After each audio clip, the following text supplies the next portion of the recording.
नमस्कार बच्चों, हम पढ़ रहे हैं आज हरिओं जी की कविता एक दिन का। कवि ने यहाँ बताना चाहे कि व्यक्ति को कभी भी अपने पर या अपने किए पर या अपने धन मन पर किसी पर भी घमंड नहीं करना चाहिए। उसके घमंड को चूर करने के लिए खाली एक दिन का ही काफ़ी होता है। कभी भी व्यक्ति को लाभ हानि, जीवन मरण, यश अपयश, ये सब क्या है, विधि का विधान है और उसी के हाथ में सब कुछ है। उस पे हमें घमंड नहीं करना चाहिए। दुख सुख ये सब अपने किए पर मिलते हैं। व्यक्ति को कभी भी इन चीज़ों पर घमंड नहीं करना चाहिए। हम तो यहाँ खाली रेन बसेरा है तन तेरा, सपना है संसार ये तेरा, पल पल बदलते रंग जमाना। कभी भी किसी को किसी के ऊपर भी घमंड नहीं करना चाहिए। जैसे कि मैंने बताया भी है कि रेन बसेरा, यहाँ पे खाली हम रेन बसेरे के लिए आए हैं। तन भी ईश्वर का है, मन भी ईश्वर का है, जो हम सपना देख रहे हैं वो भी ईश्वर का। हमें किसी के ऊपर घमंड नहीं करना चाहिए। खाली अपना तन मन सब शुद्ध रखना चाहिए और शुद्ध मन से हमें अपना काम करते रहना चाहिए। कवि की कविता हम पढ़ते हैं। मैं घमंडों में भरा ऐंठा हुआ, एक दिन जब था मुंडेर पर खड़ा, अचानक दूर से उड़ता हुआ, एक तिनका आँख में मेरी पड़ा। मैं झिझक उठा हुआ बेचैन सा, लाल होकर आँख भी दुखने लगी।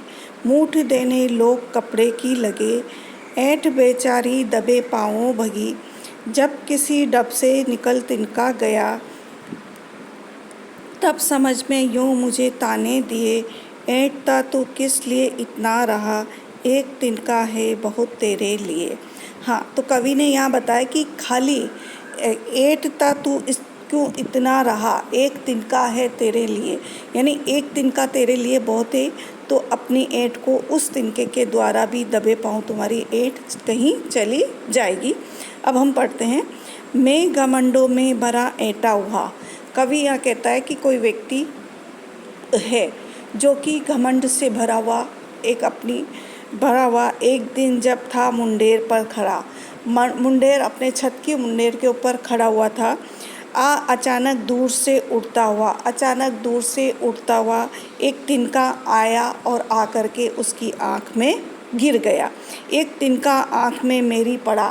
तिनका आया, एक व्यक्ति जो कि मुंडेर पर खड़ा होता है और घमंड से अपने किए पर या अपने आप पर, अपने अफसरी पर घमंड करता हुआ वो मुंडेर पर खड़ा हुआ था और तिनका आया और उसकी आँख में गिर जाता है। देखिए फिर उसको कितनी पीड़ाएं होती है उस एक तिनके से। मैं झिझक उठा बेचैन सा, और वो एकदम से झिझक गया, एकदम से घबरा गया और बेचैनी उसको बढ़ने लग गई।